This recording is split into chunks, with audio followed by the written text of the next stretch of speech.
So happy we're all here together today.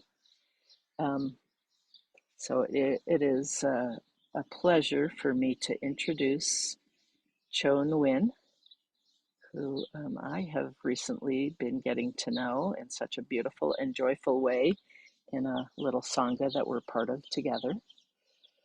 So Cho's true name is True Early Spring, which I'm not going to try and pronounce in Vietnamese. Cho might like to do that.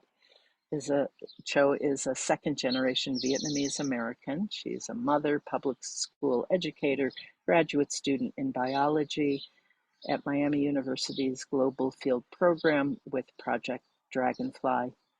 She and her family are guests living and working on traditional unceded Tongva Gabrielieno lands and shared spaces of the Kizh, Serrano, Cahuilla, and Luiseno in California. Please forgive me if I mispronounced any of those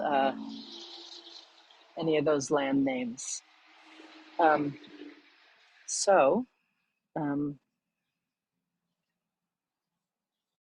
So without any further ado, I am gonna pass it on to Cho.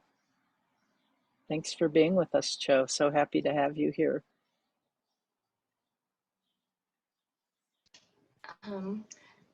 Good morning, dear respected teacher, dear brothers and sisters, and dear beloved community. My name is Châu Nguyễn, and I am so happy to be here today. Thank you, Ms. Nomi, for the invitation and also letting me know about the earth holders in this capacity. So this morning, I'll be doing a sharing about local wisdom from Guyana's broccoli forests and Deer Park's hidden mountain. And let me see if I can go ahead and share my screen. So I wrote a brief description for this talk, and basically I went to Guyana, and then I met guardians of the Guiana Shield, and then I'm also a part of the Fourfold Sangha as a layperson, and I'm hoping to shine a light on local wisdom and conservation. I made observations on language as a vehicle for cultural transmission and conservation. And from visiting the Makushi people in Guyana as a scientist and practicing mindfulness at a family retreat at Deer Park, I wanted to figure out, so like, what now? What do I do with that? What does that have to do with conservation? So together, I wanted to invite everyone that's on this call to weave our insights and roots and context of what embodiment, service, and community would look like as an earth holder in our local community. I just wanted to kind of give that overview before I go in for our morning meditation, which will be doing some singing. Next slide, please.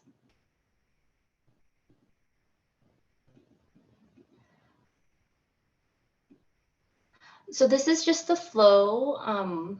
And so we'll do our practice song. We'll go over embodiment, service, and community. Then we'll do Dharma sharing. And then we'll do introductions. And then we'll close with the merit. Next slide.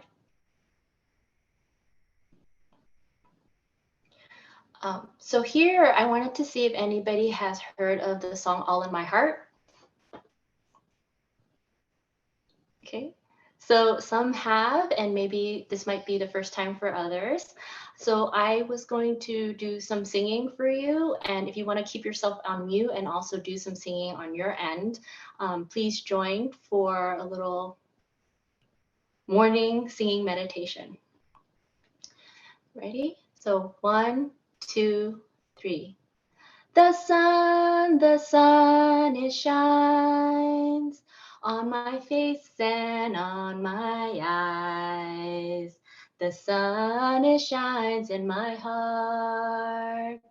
The sun, it shines in my heart. The river, it flows from the mountains to my toes. The river, it flows in my heart. The river, it flows in my heart. From the mountains, the flowers the children and the deer. We all love each other. There's a space for everyone in my heart. The trees, they sway and give oxygen every day. The trees, they sway in my heart. The trees, they sway in my heart. The birds, they fly as the school of fish swim by. The animals are all in my heart. The animals are all in my heart. From the mountains, the flowers, the children and the deer, we all love each other. There's a space for everyone in my heart. There's a space for everyone in my heart. There's a home for everyone in my heart.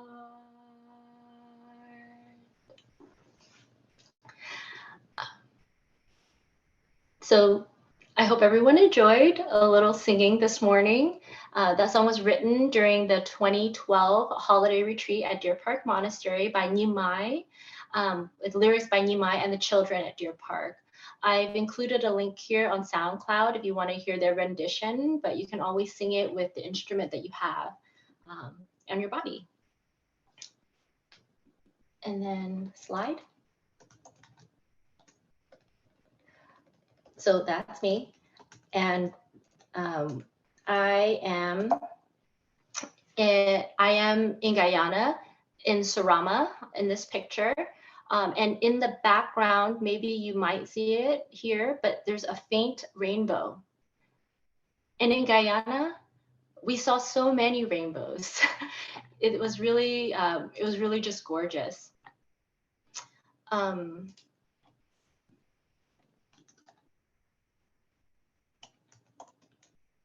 Sorry, I'm just pulling up my notes to make sure that I'm on track. I'm a classroom teacher, and so a lot of the times I can easily digress. And so I have to keep with my notes to make sure that I get to the different points that I want to make. Again, I wanted to thank everybody for their presence this morning, afternoon, or evening, wherever you are. I'm happy that you're here. And as I was sharing what I observed in the Makushi community and also at Deer Park, they are what it is that I've observed. So please forgive me if there's any unintended mistakes, and also please shine a light to help provide a more complete understanding for the benefit of the whole community.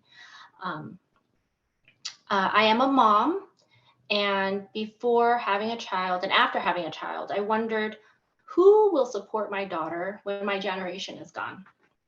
I know this is like, oh, well, interesting question to ask, like she's just got here. But I do think a lot into the future as to, you know, what will happen to her. How will she fend for herself? And so before she even came onto the scene, I said, I'm going to study biology because I wanted practical knowledge of how to survive. And one of the questions I wanted to ask was, how does knowing your home language contribute to that survival? So I speak English when I went to school, but my first home language is Vietnamese, and it's heard in central Vietnam.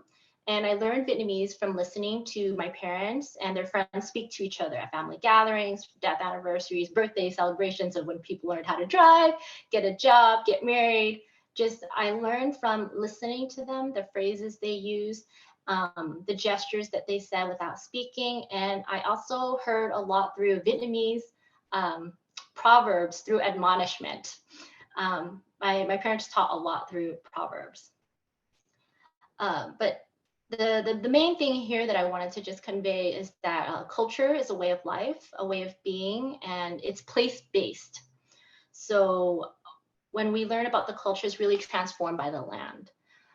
Here we have a map of where Guyana is, because before I went to my graduate program, Earth Expedition, to Guyana, I could vaguely tell you where Guyana was, but I didn't really have a good understanding of it. And I noticed that when I go places, I have a better understanding of what's there. So I had to be there.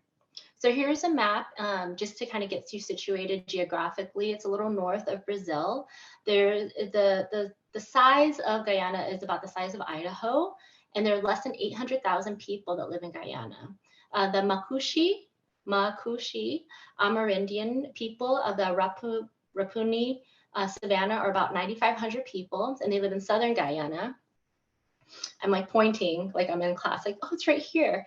And they gained independence from the British Crown on May 26, 1966.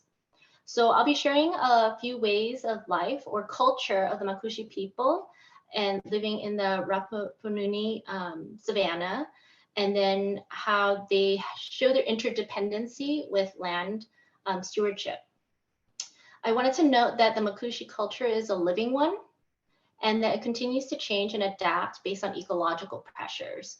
So they do use a three-legged stool of partnership. So that's the people and the settlers that also partner in that civil society, the private sector, and then also this these different ways that they use to sustain their cultural pathways is what I'll be talking about. And then to the right, you'll see a jaguar, and it's very interesting. When I saw a picture of the jaguar, I then realized like that's what a jaguar looks like. I thought I knew what a jaguar looked like, but I didn't actually know until I saw it in the images that were there. So yeah, slide. So on to the first section, talking about embodiment. Are you in your body? Well, embodiment can be defined as a form to ideas, and some call it like a cultural material. I feel that for myself, I have been disconnected to my body because I don't have as many exposure to the elements. I mean, I live in Southern California, so I know what hot means, but I also live in a place where there's air conditioning, and I have places to kind of go and find shelter and not necessarily have to go outside very often. But when our body is, we don't have the exposure to the elements like sun or fire, air, water, and earth that requires to use our body on a regular basis, there's something that's tangible on our body that you'll start to notice, or I mean, I started to notice. The picture here was taken from an airplane, like a charter plane that we took to get to see Catcher Falls. And to the right of this, where you see kind of that hill, all the way to the right top right-hand edge is the airstrip where we landed. And then we walked over to the edge that's closest to the top right-hand corner of this picture. And then we were able to see this beautiful falls. I looked up some statistics online because I was just in awe, like, oh, this is huge. But then, you know, like, I just knew that it was huge. It's like, I don't want to fall off that edge because I don't think anyone would find me. But the statistics are, it's 4 times higher than Niagara Falls. For those of you who have visited there, it's 123rd highest in the world. And its remote location has helped, I think, be kept surrounded by the lush forests. So when I was thinking of embodiment here, I was just thinking again of, I knew I was there because we were in full sun. I was just like baking, sweating throughout my body and looking for shade. There are no hand railings there when you're looking from the edge. So I stood just like far enough away from the edge because I'm afraid of heights. And again, my friend, a classmate, took this picture from the charter plane when we were flying over this location. Like when I was in this area, I thought about how like I don't know how to swim. I don't really know how to forage for food or hunt or track my steps or look for portable water. There's a lot of things about living out in the remote area, but then having all of these things around you and wondering, well, like, what do I know about these resources? my husband did teach me that, you know, if I ever were to be out in a remote area, to look for ways to protect myself from exposure. So at least if I was out there, somebody hopefully would be looking for me. I think he would be, and then I would protect myself from that. But right now, where I'm living in Ontario, California, I'm living comfortably because of the aid of technology. And I ask myself sometimes, at what cost? Next slide. So, Deer Park, going to family camp. So I came back from family camp. This picture is actually from holiday retreat, because it has pictures of tents and things like that. And to the right of that is the small hall in Deer Park. And I just wanted to show how, you know, at family camp, we do physically get to feel that embodiment of nature that's around us, that we're a part of.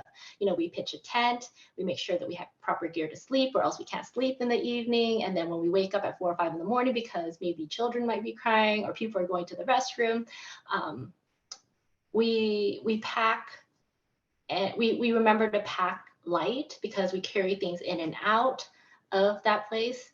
And then we also hear everything, or I often hear everything that's going on, from the birds to just my neighbors.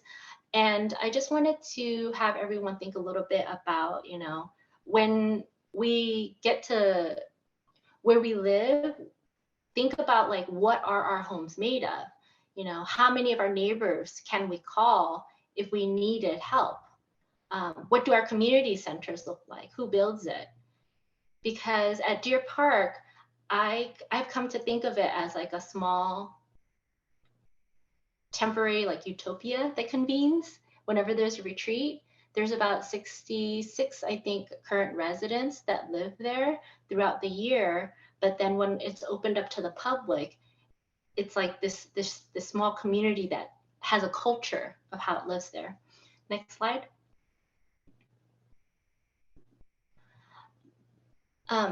Here I have a picture of the Soma Eco Lodge, where I stayed in Guyana. To the far left is this kind of like a community space where we had our classes on top, and then the kitchen at the bottom. And similar to how Deer Park is, like, everybody gets fed. There's like 3 square meals. And I just wanted to highlight some of the structures of the physical space that people were able to build on that land, because it's in the savannah.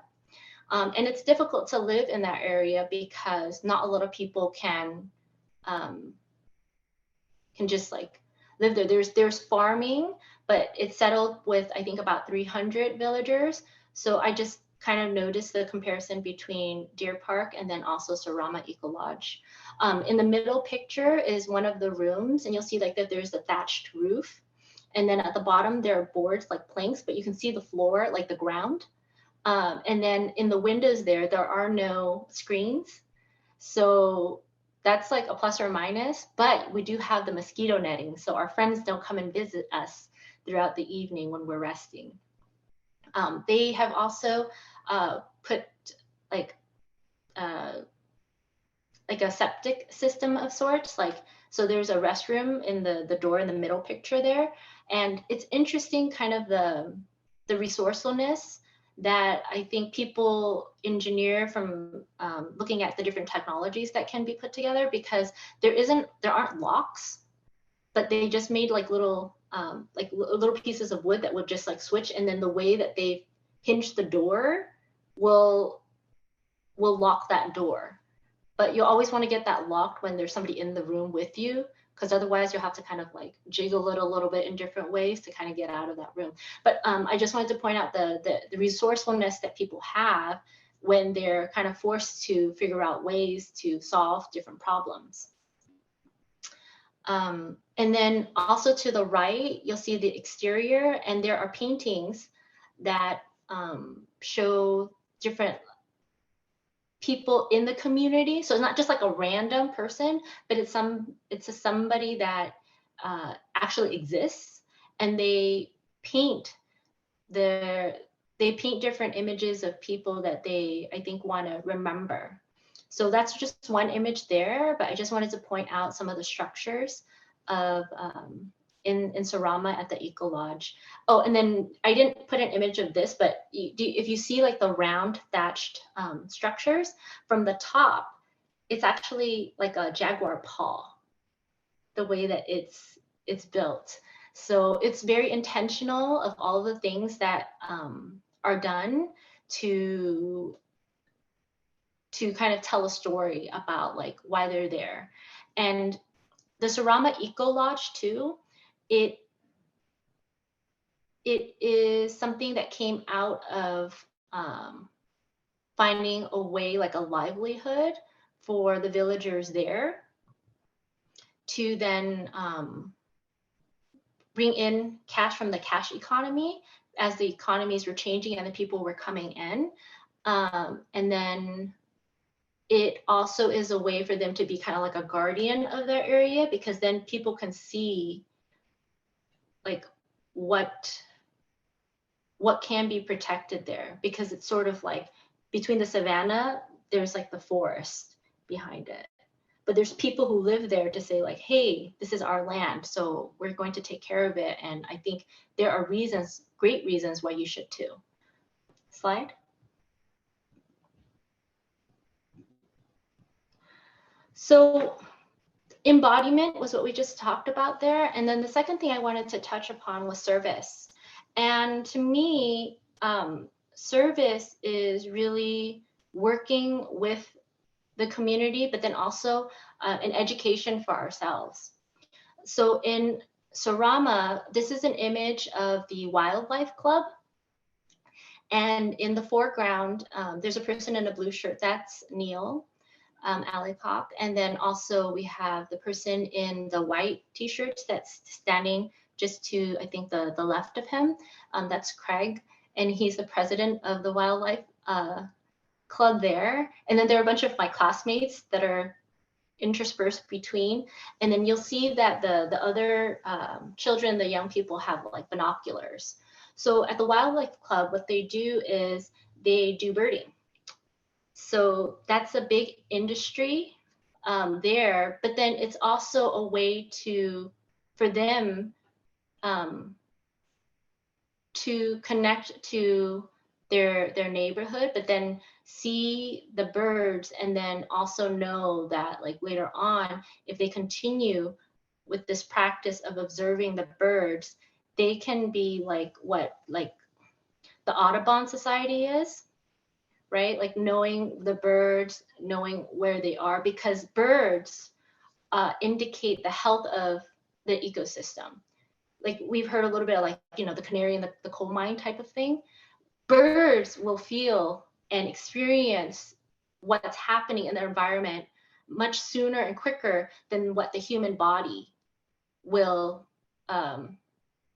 feel it. But then we have all these different technologies that we'll use to try to like bear with it. But we need to watch for those birds, and they watch for these birds, and they make it a part of their livelihood. But then in doing so, raising the awareness and the profile of birds helps to conserve. On the other points that I put on here, the Bina Hill Institute is a step up, or not a step up, but sort of like how we have our trade schools in the States, so that people have a profession or a way to have their livelihood. And we also have the Irakrama Research Center, where there are academics and also other community members like the Makushi Research Center group that come together to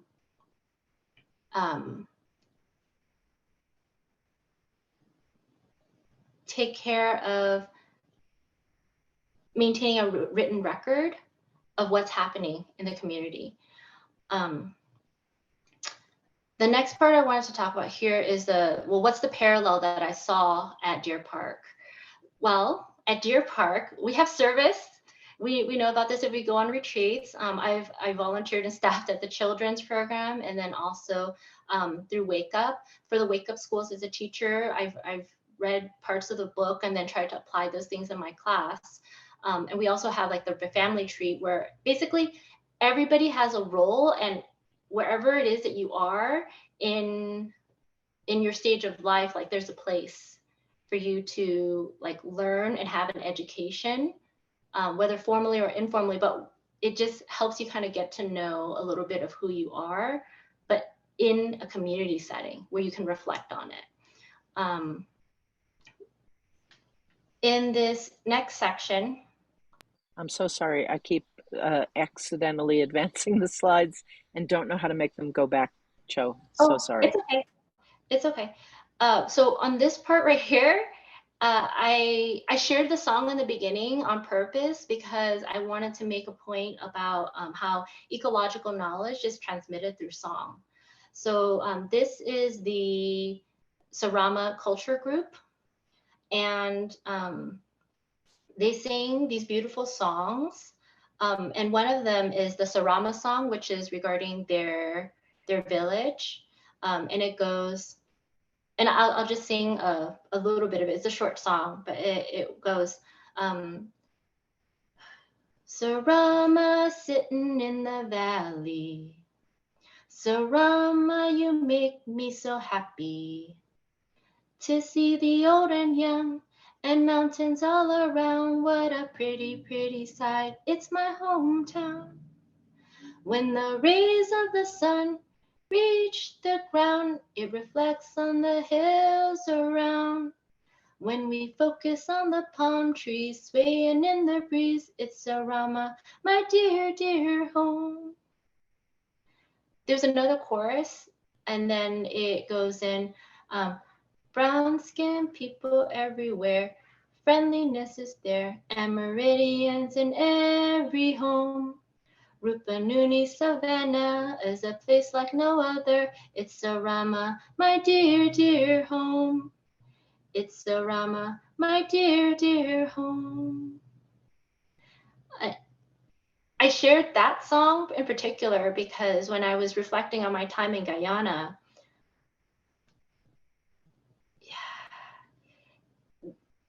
I think just the feeling,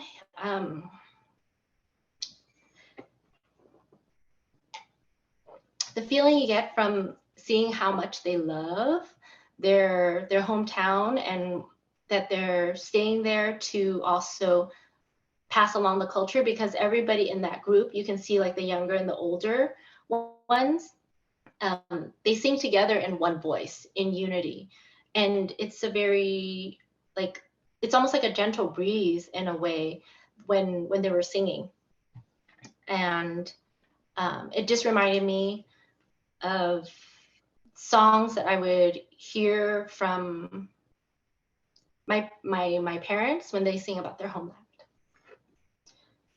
Are we going to try to go back to the slides, or okay?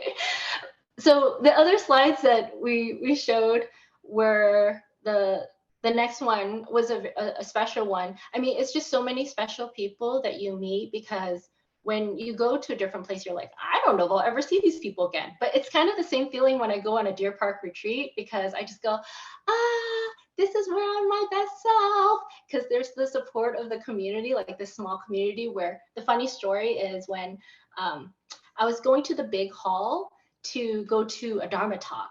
And so I'm walking with my husband, but I was still finishing up breakfast. And then I was like, oh, maybe I'll just put my bowl right here on this bench and I'll come back and get it. And he goes, you know, that bowl's not going to be back when you come back, because there's some helpful people around here. And I just looked at him like, oh, why are you right? So then I took my bowl, and if you know Deer Park, you know, I go up these steps and then I go into the kitchen, and then I drop off my bowl and I talk to the person to the right, because I'm a little annoyed with my husband, like, why is he right? Why is he pointing that out? People are so helpful here. And when I told him, I was like, yeah, Hugh said that I should probably take this bowling because there are, you know, so many helpful people here. And he just like burst out laughing. But it's just, you know, it's funny because it's true. People just look out for each other, and we know where things are, and we know that sometimes, you know, people forget, but we just pay attention to the other people. And so anyway, that I digressed a little bit, but I just thought that was such a funny story to share, of just that personal accountability. I was like, I better go and return my bowl. Slide. So this picture are my classmates, and I did tell them about this, but it was a little late notice. So hopefully when they see the recording, like, oh my goodness, did you get my good side? But these are my classmates, and they're conservationists from across the U.S. And then we have, I think, one Canadian in there, and then somebody who flew in from Thailand. And of course, we have our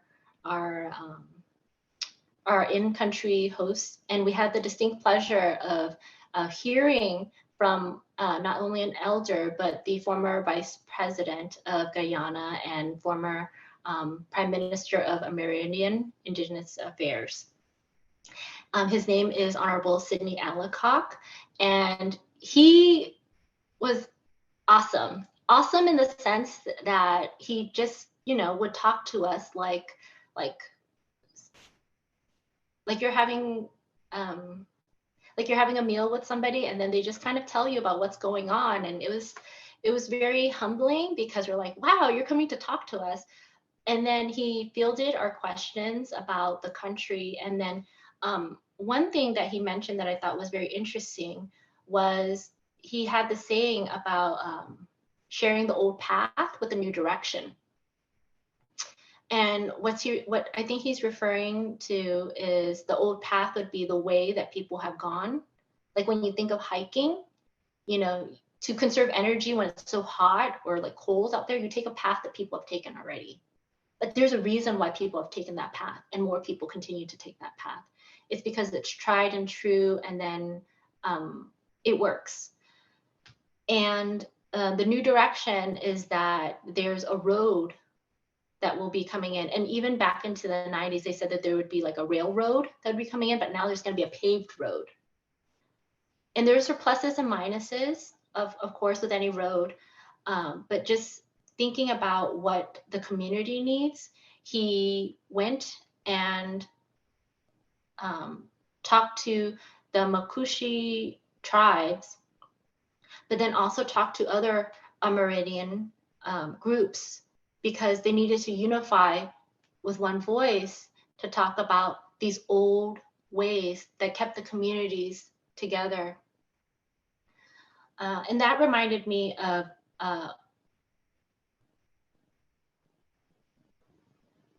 white cloud, old path, white cloud. And I was like, oh my gosh, how is it that these people in different places in the world are having, to me, like very parallel type of things? But I'm just thinking, in the Vietnamese Buddhist tradition, it's been around for like 2,600 years. There's something about it, right? And if enough of us in our practice to transform it, and however it is that we transform it, can live in a way that understands our place in nature, it can really change the way that we live in our communities or in our greater society. Slide. So community, look at that. Food. When I think about community, I think a lot about how there is a vision that leaders, our elders, or even our young people, they have about how we want to live. And then as one person, you think, oh my gosh, how does that happen? That's a lot of work. There's a lot of bureaucracy, whatever. But if you see on the right, this is a stage that Brother Phap Yung imagined. And then the community made it happen. There are cutouts of all these different animals that the different family staff said, okay, well, I'm going to paint this one and I'm going to cut this, and the thing is, like, it's just amazing, but it comes together. And then you have all these animals. I mean, a lot of them are domesticated, but you have all these animals and people and like a place to just be. For those of you who have gone to the different retreats, the different Dharma groups work together to perform either like songs, poems, skits, playing musical instruments, singing, what have you. And it's such a wholesome form of entertainment but also like a wholesome way to just be together and enjoy the moment. And I think that for these types of projects where we work together, whenever we work together, it's very nourishing and very humbling of what we're capable of, which makes me think a little bit about when we think about culture, there's this consumer culture where somebody else makes something for you and you consume it. You don't know where does it come from. It may taste good, it may, you know, but like, where does it really come from? And then you have something where you know where the source is from you, is from people that you've interacted with, that you've worked with to build something. It has, to me, a very different kind of feeling. And I'm wondering, do other people also feel that, of like a tradition that your family has? Or like, if your family doesn't have a lot of traditions anymore, why is that? So when thinking about community, I just think like, what's the source? And then also, what do we take from it? Slide. Here, this is an image of, that's Gary Sway and Luana. And I don't recall the names of the other two folks, but basically the whole family gets together to plant cassava, to harvest cassava, to then peel it, wash it, grate it by hand or grate it through a machine. Then they cook it. And then there's all of these different things that come from just like one plant, but there's a lot of different varieties. And people have learned how to make use of what they have in their place. And this, the picture on the top right there, it was delicious. It was really good, but it was also really good because I was like, oh my gosh, we had a hand in helping to make it. It was even that much better. Slide. Oh, and before you advance the slide. So, okay, I meant to kind of preface it a little bit. So to your left is a picture of a caiman that was crossing the road that didn't make it. And we had all stopped to look to find out, you know, it was very fresh based on the smell. And we were just wondering, oh, you know, how did that occur? And somebody had said, oh, that main road is where people take goods and then also people travel. And because they're going so fast, they don't actually notice what it is that is on the road that's also taking the road to travel. On the right is going down the hill at Deer Park.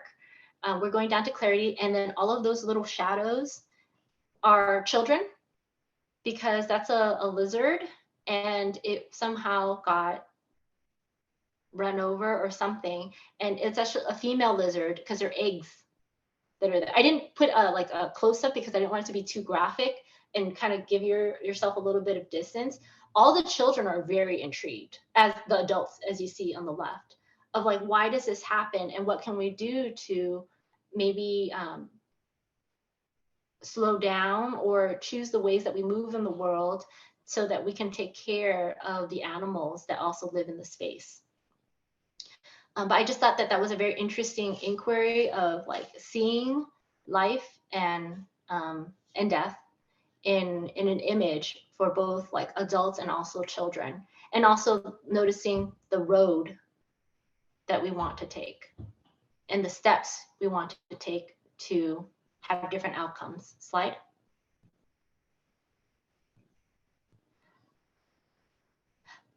So this is a picture of me with Uncle Dan, and also that is in the, Uncle Dan's in the green, and then Uncle, I can't remember the other, the uncle in the middle was he's very serious, but he's also very funny too, in the blue. And then to the right in the black, I called him Nicky Jaguar because we were playing a game and then we had a nickname for him. But I'm holding the arrow, but basically they put the arrow together. You know, they carved the wood, and if you notice the forearms for Uncle Dan, this one maybe is not as clear, but they have really muscular arms because of all the work that they do. And in the beginning of the presentation, I talked a little bit about embodiment and like the work that you do to take care of yourself. And in this case, this arrow is for hunting, I think, mammals. And they have different ones for like mammals, fish, and birds. But this particular one is for mammals. And I just thought it was really interesting about like what we do. And what I meant to have on the other side of this was people throwing hay bales to build that stage, because I said, oh, I will come, I will help. And I didn't really lift too much. And then I had to ask somebody, can I have gloves? And my other friend was like, okay, like just tossing it over because he works with horses. But for me, I have like computer fingers. And I was like, this hurts. I don't have any calluses to protect me from the hay. But it's just, you know, what we do is really reflected in our body. And so I just wanted to show that to share. Okay, next slide. So what is all this? You know, why did I just have this big question? And you know, from the observations I made regarding language, I just thought that, you know, language is really important for passing on culture. In hearing songs, the tunes, like we as humans can store all of these different songs, just like birds can store songs in our mind. And we only hear like bars of it, the songs, and it'll like conjure up a memory or a feeling. And this material culture of songs, poetry, it connects to home and a way of being.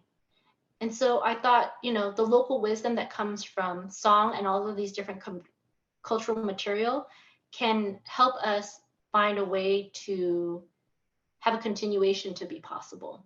So that's my family there. And then to the left is my daughter, the little one that I have all these questions about the world, so that she will have a nice place to continue and to be. And next slide. So as we move on to our Dharma sharing, I hope everybody is still awake after this long talk. I didn't stop anywhere to say, hey, stretch your body or move, but you can kind of do that as we go on to self-reflect. And Nomi is doing a great job. Thank you so much for moving along on the slides here. But some questions that I thought about were that you may want to think about is, you know, why am I living in the way that I'm living? What or who is the source of this way? And does the way I live benefit many beings? So those are some of the questions that I like posed to myself, and I wanted to pose to the Dharma sharing groups. So that's my presentation. And to the right, what is that rock? Actually, if you look a little bit closer, they're petroglyphs. So they tell a story of people who lived, and this is actually a river. So when you see the rock, the water rises up to like where trees, the tops of trees. I didn't have a picture of the river, but I just wanted to make sure that there's the petroglyph that there. It's people make marks and leave marks about how they lived. And I think they did it for a reason, so that we can continue. So, okay, that's all from me. Thank you so much, everybody, for your time. So, Cho, I pass it back to you. Thank you, Nomi. So for the sharing of the merit, may all places be held sacred. May all beings be cherished. May all injustices of oppression and devaluation be fully righted, remedied, and healed. May all who are captured by hatred be freed to the love that is our birthright. May all who are bound by fear discover the safety of understanding. May all who are weighed down by grief be given over to the joy of being. May all who are lost in delusion find a home on the path of wisdom. May all wounds to forests, rivers, deserts, oceans, all wounds to Mother Earth be lovingly restored to bountiful health. May all beings everywhere delight in whale song, bird song, and blue sky. May all beings abide in peace and well-being, awaken and be free.